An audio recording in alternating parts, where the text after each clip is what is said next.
Good afternoon, ladies and gentlemen. From the Carlew in downtown Toronto, welcome to the Empire Club of Canada. For those of you joining by webcast or podcast, welcome to the meeting.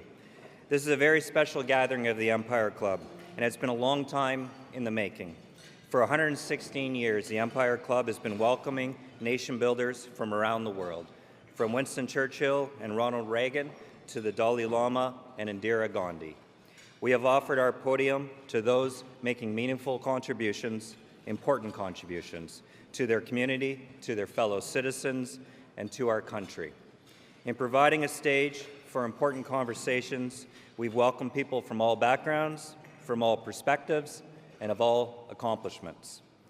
And we've done it for a long time, which is why it's surprising that someone would come to us after 116 years and say, "You've missed something." But that's true. We had missed something. That led to some sharp minds getting together. They realized that there is another role for the Empire Club. It's not just a place for those who build our nation through conversation. It is also a place to have a conversation about those who build our nation. And that is how the Nation Builder of the Year Award was born.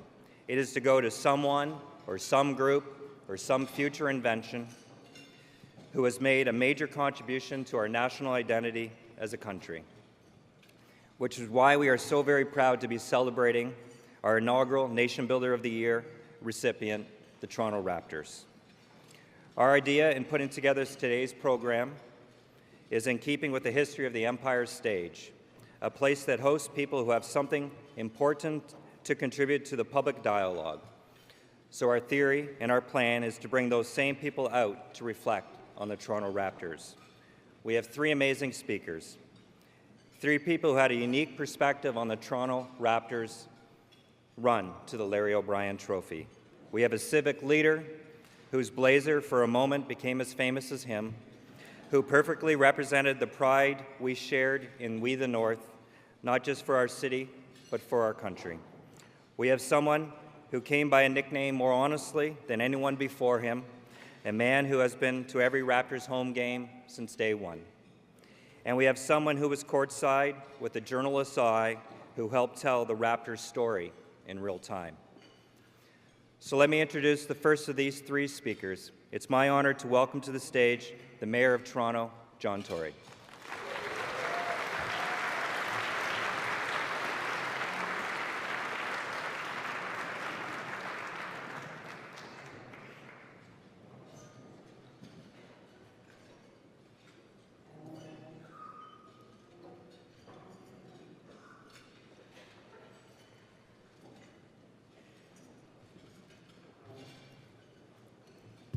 Well, Mr. President and ladies and gentlemen, it is a pleasure to be here, and of course in particular to be here with Masai Ujiri on behalf of the Toronto Raptors to be honored most fittingly, I think, with this Nation Builders Award and all that the team has done for the city and for the country, because it's a Nation Builders Award.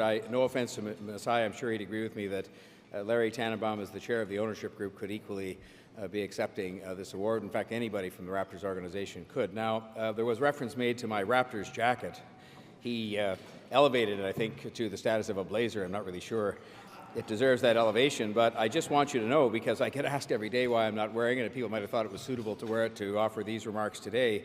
It is actually put away in preparation for the playoffs in 2020, because it's a playoff jacket. And I will just answer one more time the most frequently asked question. You'd think with all the issues that I have to deal with, there would be one question that would be to do with transit or housing or something. The most frequently asked question I had in 2019 was, has it been to the cleaners? And the answer is, of course, but never mind. We won't get into all that. We have 5 minutes, and so I don't want to get the hook and be taken off the stage. I usually have trouble clearing my throat in 5 minutes, but nonetheless, I think that you'll agree with me that one of the greatest blessings that Toronto has as a city is its status as the most diverse city in the world. When I'm out selling the city to potential investors, which I often am, as well as to tourists and to artists that we want to come here, in fact, the MLSE's even called me down a couple of times to sell Toronto to athletes that they want to come to the city. they always pause and they think about very carefully and pursue with me the fact that 51% of the people who live in Toronto, who call it home, were born outside of the country, and that is a percentage not seen anywhere else in the entire world. That inevitably leads to a discussion about our way of life, our core values, which I have come to see actually as our #1 calling card, because people around the world actually do recognize there is something about the core values that we have in this city and in this country. And that's alongside a wonderful system of public education that's created a talent pool that they also acknowledge around the world. But they really do focus oftentimes on our core values, and I think those values and that talent pool are contributing hugely to the current success that Toronto is enjoying. So when you have one of that combination of raw ingredients, then really what you're left with is a challenge of keeping the city together. And we know that the challenge of keeping the city together, uniting all the diverse communities into one strong force, is mirrored by the challenge of keeping our country together into one strong force, just given the diversity geographically and otherwise of our country.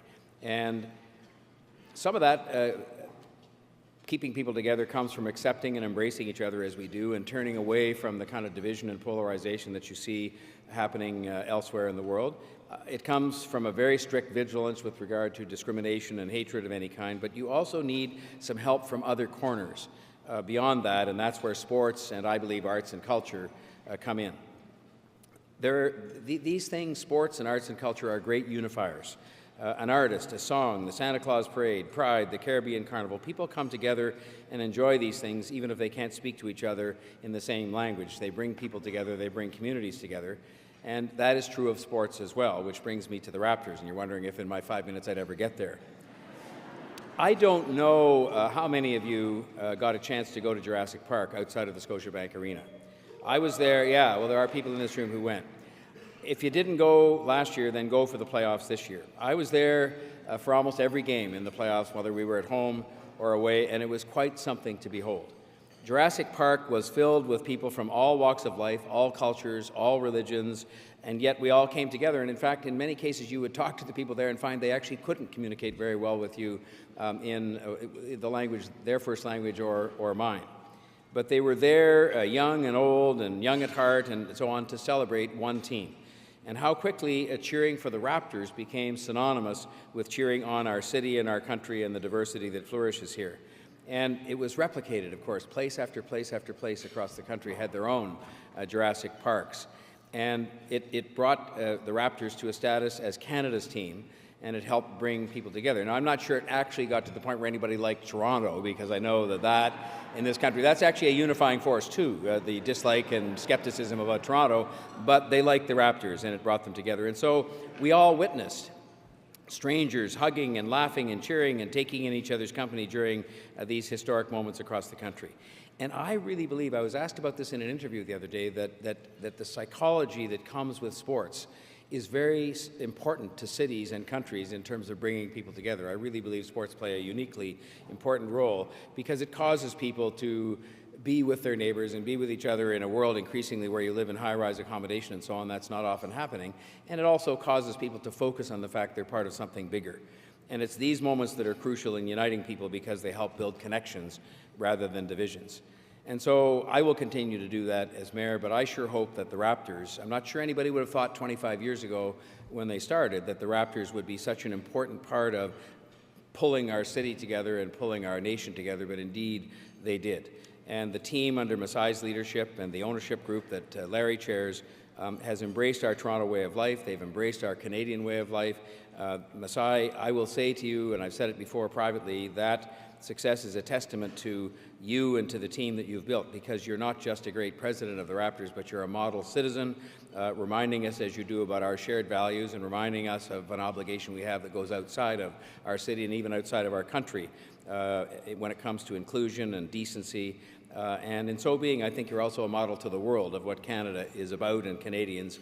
And through this, the group of athletes, whether they're Canadian or not, it doesn't matter. They're sending the same positive message about us and about our city and about our country all around the world. Now, one message yes, indeed.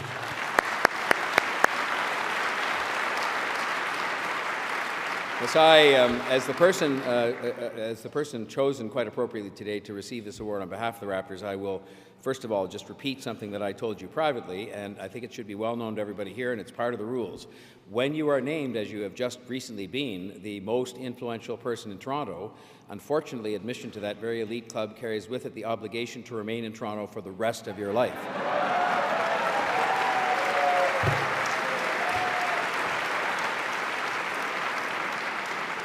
So I will say to you, Masai, thank you for choosing Toronto as your home. Thank you for the work you're doing on and off the court and here in Canada and elsewhere in the world. It's all important. It is helping to bring this country together. It's helping to bring the city together. It's helping to make both the city and the country a better place for people to live. And I would ask you to extend to the entire Raptors organization who are receiving this award our thanks, not only for bringing us joy in the championship, but for bringing a diverse city together, for bringing a diverse country together. That was a real act of nation building. I'm sure that wasn't first on their minds, but it sure ended up doing the job. Thank you very much.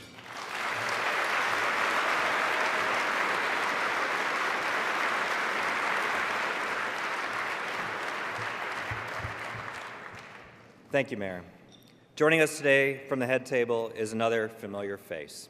Nav Bhatia came to Canada from India, and he is a success well beyond his fame as a superfan. I think for Canadians, his embrace of the 2019 championship Raptors somehow perfectly crystallized how our nation felt about cheering for this team. From seeing Nav on TV pumping his fist to overhead shots of Jurassic Parks across the country, this fan experience felt like a reflection of our growing nation. The Raptors were the first NBA franchise to win a championship outside of the United States. We the North was something different than the world had ever seen of Canada before. All of us watching every second of it, there was the standard bearer representing our nation, and he is here with us today. Please welcome to the stage superfan Nav Bhatia.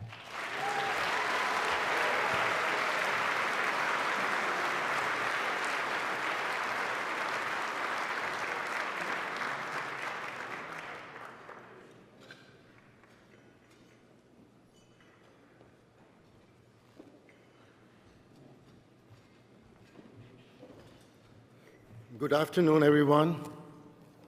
How are you guys doing? I expect a little better than that, guys. How are you doing? Thank you, thank you. I'm really humbled and honored to be here today. What can I say about this Raptors organization? This organization has changed my entire life. Everyone knows how much I love Raptors. I put them before everything in my life, including my wife.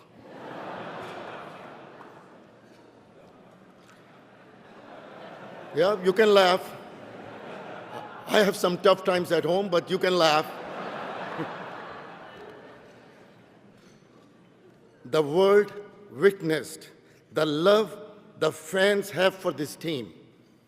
And also, the world witnessed the love this team has for the fans. Everybody just found out now during this summer, but I have that known for the last 25 years.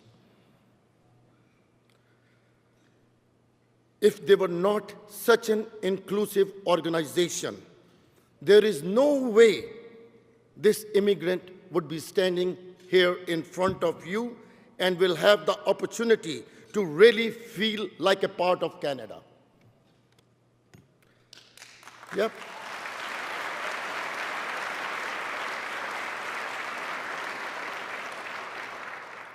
You have changed my life and for many others. Thank you, Mr. Larry Tannenbaum. Thank you, Masai Ujiri. And thank you to the entire Raptors organization. There is no more deserving to get this prestigious Empire Club's Nation Builder of the Year award than the Toronto Raptors. Yes.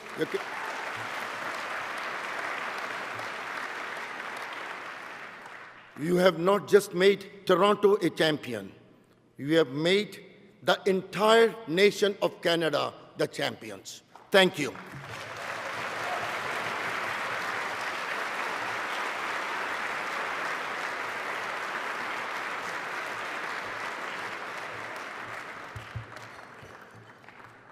I'm very excited for our next speaker. First, because she is an absolute top-notch sports journalist who began with TSN Radio in 2015 and whose great work and profile is only growing.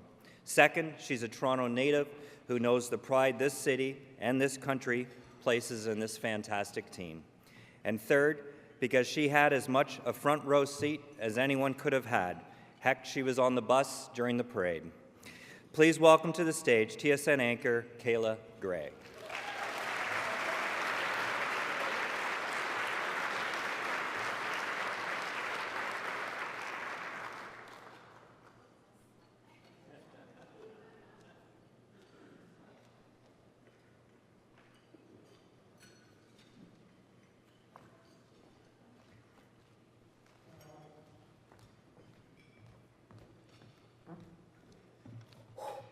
I didn't trip, y'all.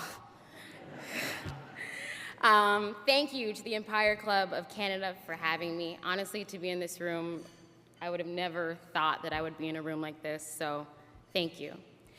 Ever since the Raptors won the championship, there's been a lot of going back.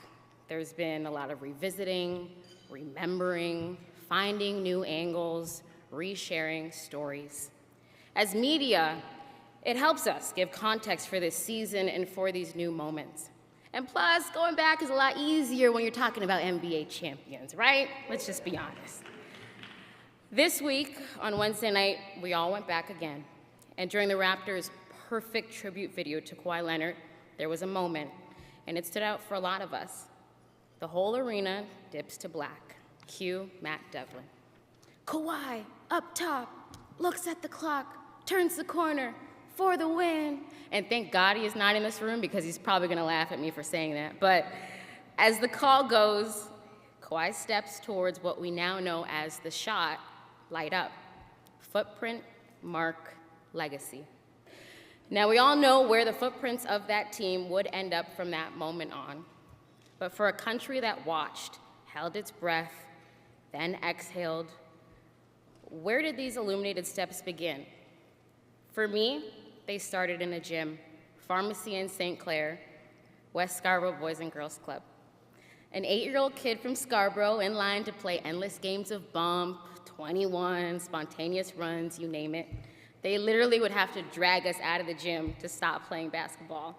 But it was there, in those moments, for me, a kid with a not-so-picture-perfect childhood, I found my safe place.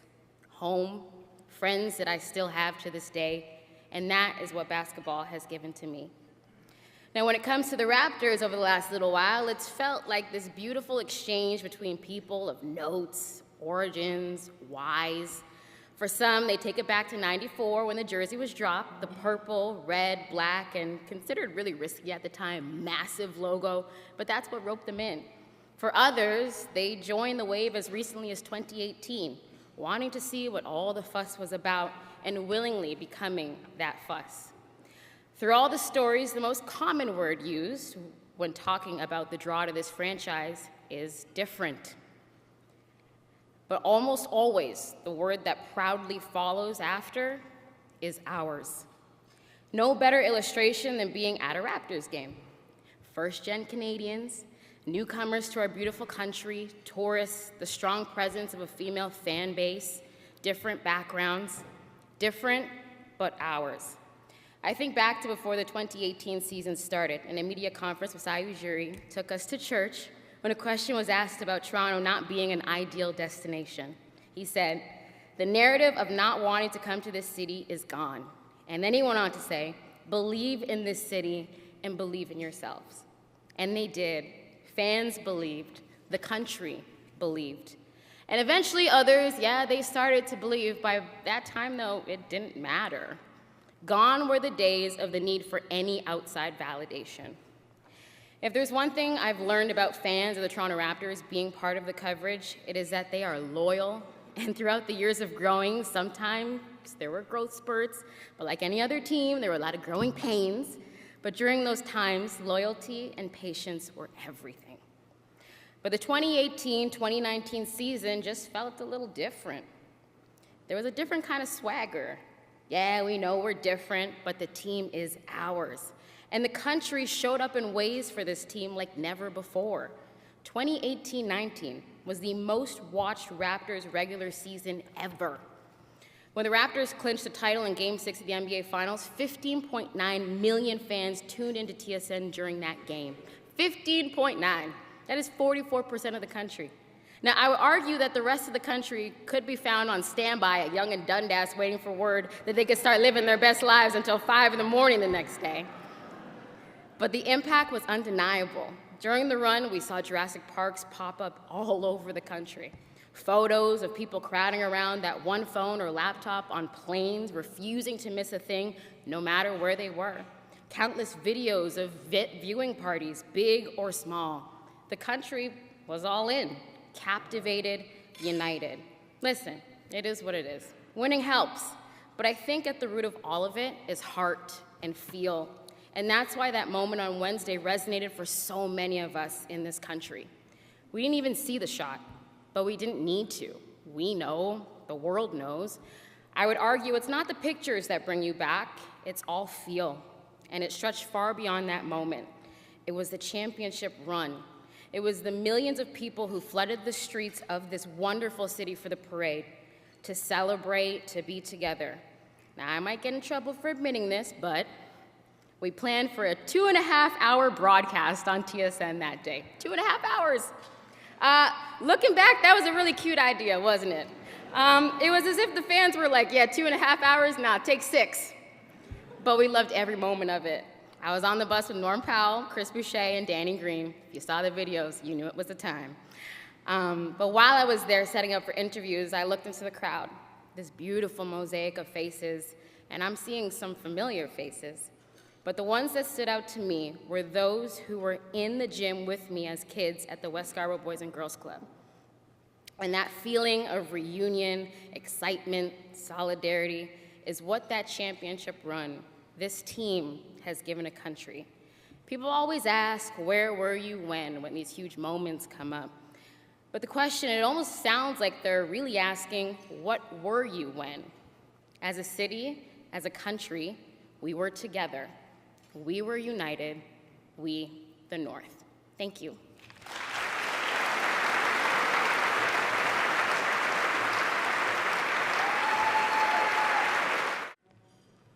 Seeing that corner 3 from a Kawhi drop still gives me goosebumps. As it says on this award, for the remarkable character and tenacity demonstrated during the team's historic run to the 2019 NBA Championship, which cut across all demographic, economic, cultural, and geographic divides to bring together a country behind the iconic We the North rally cry. It's my honor on behalf of the Empire Club of Canada to present the Nation Builder of the Year Award to the 2019 Toronto Raptors. Masai Ujiri, will you please come upstairs?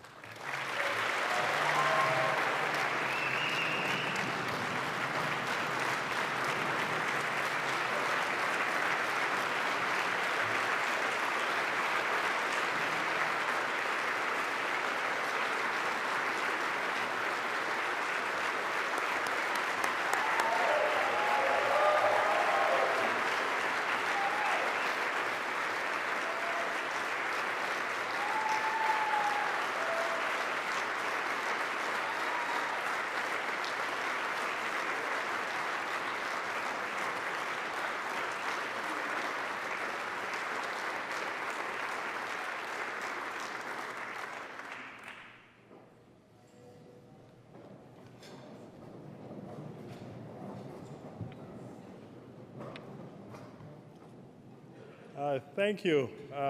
It's a really, really strong honor to be here and to accept this new award on behalf of our Raptors organization. I think we come from an organization that's I am really proud of that. It's owned with class, with our leader, Larry Tannenbaum, and Bellon Rogers. And from the top to the bottom, our fans, people that work with us, and the most important to me, our players and our coaches who go out and grind it out every day. It is truly an honor to represent. I didn't only see it, and I don't only see it as the Raptors, but a great country, great people that I feel can even be bigger around the world with what we do. I thank you to the city, to the mayor, everybody that has supported this, to the Empire Club for creating this award. I want to say that our organization is progressive. It's progressive, and for me, there's only one way and one thing we do. You play sports for only one reason: to win. It's that simple.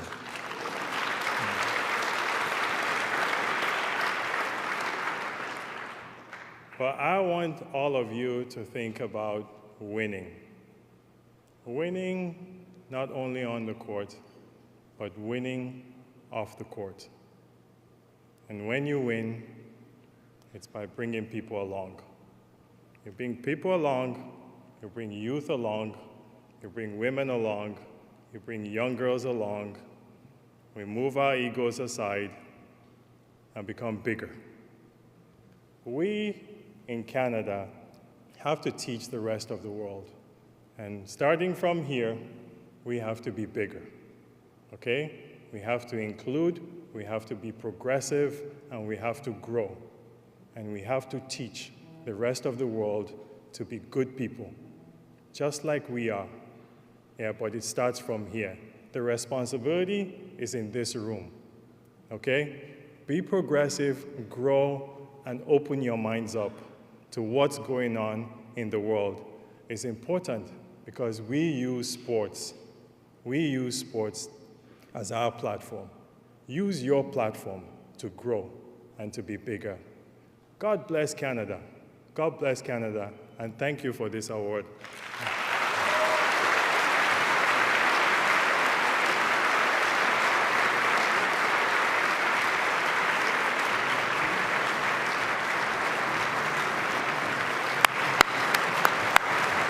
The Toronto Raptors.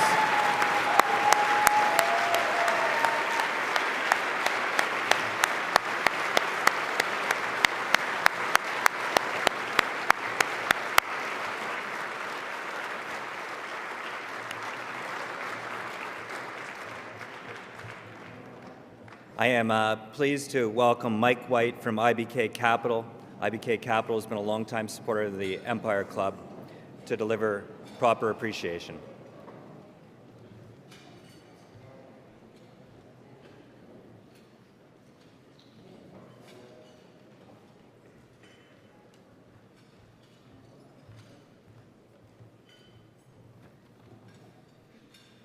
Mr. President, distinguished head table guests, fellow members and guests of the Empire Club of Canada, I have the pleasure to express our formal thanks to the Raptors and to our key speakers here today. Of course, Toronto Mayor John Tory, superfan Nav Bhatia, TSN's great Kyla Gray, and of course the very impressive Masai Ujiri, who has accepted the award on behalf of the Raptors. Thank you so much. Today, the Empire Club of Canada is celebrating the Nation Builder of the Year award for the first time. To quote from the Empire Club's website, the Nation Builder of the Year award formalizes what the Empire Club of Canada has been doing since 1903, celebrating and providing a platform for people who are building our country. Since its founding over a century ago, the Empire Club has played a pivotal role in many of our country's major milestones. That's why the focus of this award is on the efforts by a Canadian individual or a group of individuals who are making a significant contribution to this country. The Raptors have done just that and continue to honor our great country. We are proud of our Canadian basketball team and all it has done for our citizens.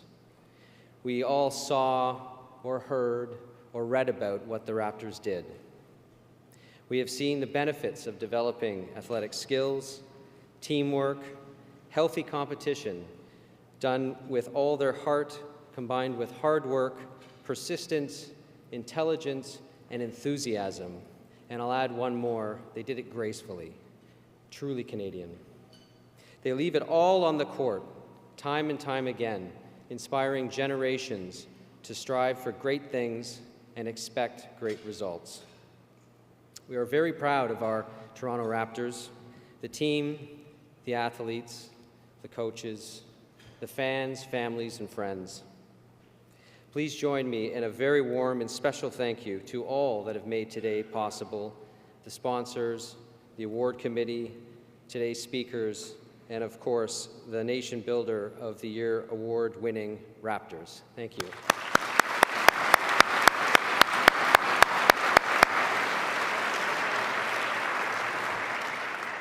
May God's richest blessings flow to all parts of Canada as the Raptors continue to flourish and provide the joy and unity of winning the NBA championship.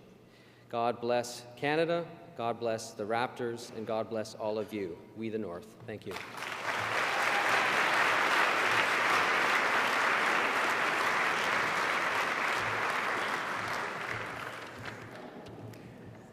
Well, that was wonderful, and I'm glad everybody got to participate in the inaugural Nation Builder of the Year Award. We have many events coming up. Please look at our website. On January 9th, we have the Investment Outlook, and on January 15th, we have the Ontario Leadership Debate. Thank you very much. This meeting is adjourned.